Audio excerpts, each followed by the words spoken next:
안녕하세요. 특보심 가득한 특수교사A입니다. 오늘은 특수교사의 갈등 마지막 시간인 학부모 편입니다. 특수교사가 많이 만나는 유형을 제가 4가지로 나눴는데요. 학생, 동료교사, 특수교육 지도사, 그리고 마지막 학부모. 아군이 될 수도 있고 적군이 될 수도 있는 정말 한 치 앞도 모르는 사이이기 때문에 정말 조심스러운 관계입니다.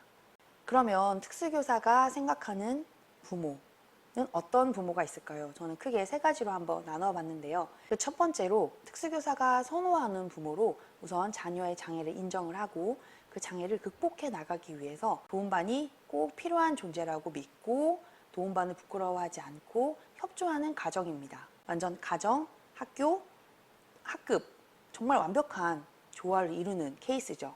이런 케이스들의 가정이 종종 있습니다. 근데 이런 경우에는 학생의 장애와 상관없이 정말 발전이 정말 잘 돼요.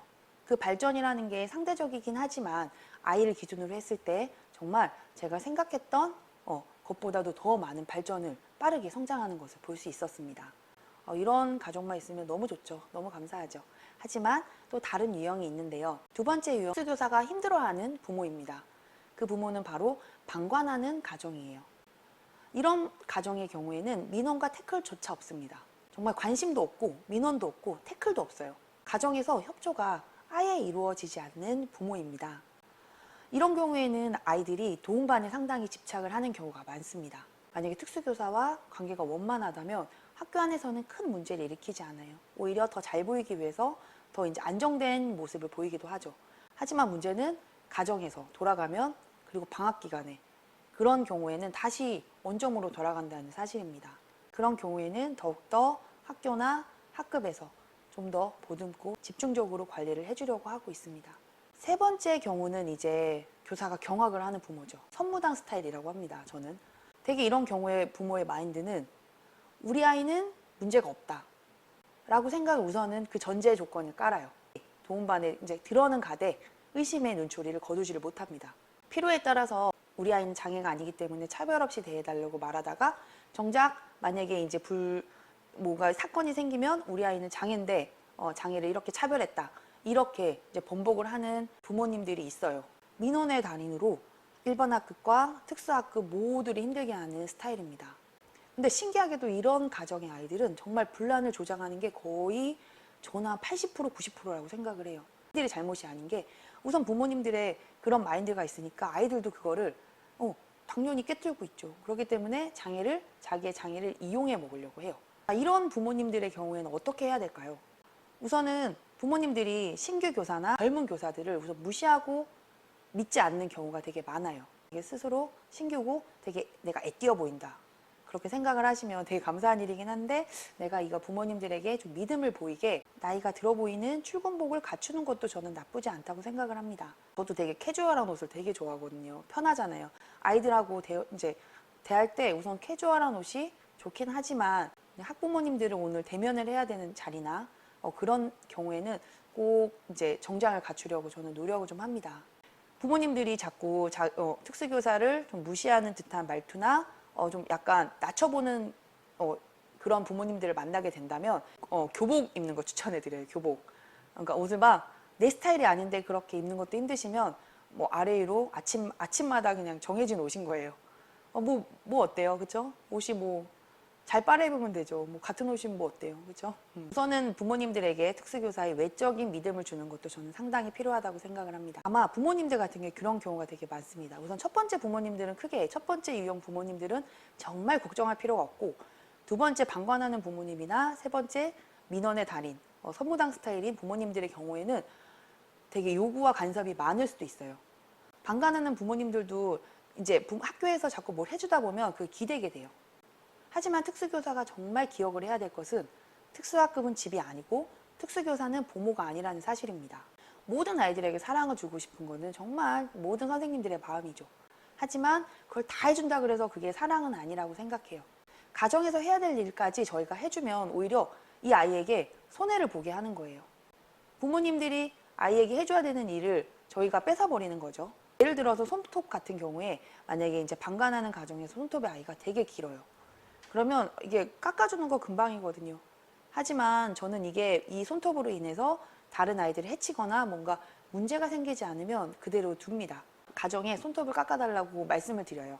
우리가 평생 이 아이를 맡을 거면 모르겠지만 그런 게 아니잖아요. 그렇죠? 그러면 아이들을 위해서 저희가 이런 거는 정말 해줘야 될 것과 해주지 말아야 될 거는 단호하게 결정을 내려야 할 것 같습니다. 선무당 부모님 스타일 같은 경우에는 심지어 이걸 많이 해줘도 더 트러블이 생겨요. 민원이 더 생기고요.